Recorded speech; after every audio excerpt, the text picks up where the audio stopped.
Hi, I'm Kathy Hale, and I am the owner of Can I Have a Bite?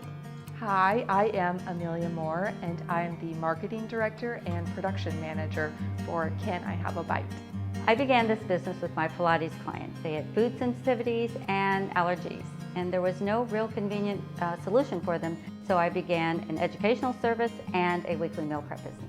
We offer organic, ready-made meals that can transition from fridge to freezer to oven. We craft our dishes using real, whole, clean ingredients and sourced from local farmers. Sustainability is a key component to the business, so we are a zero-waste kitchen, and we use 100% compostable packaging. In addition to meal prep, we also offer a plant-based cafe menu that gives customers just another taste of our food.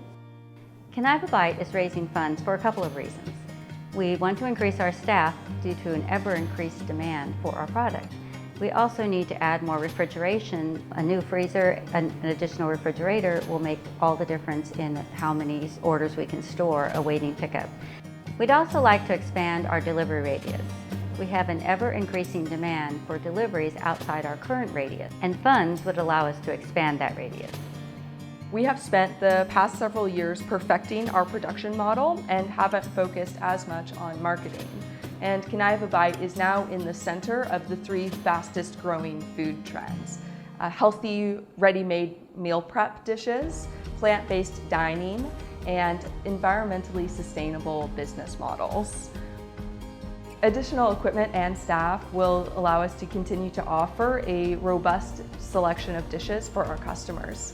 As the opportunity is ripe, we will be using some of the funds for marketing to increase our digital footprint, website, and SEOs, and building a website that is a one-stop shop point of information about our services, online ordering, composting, and details on our local farmers will also help our customers.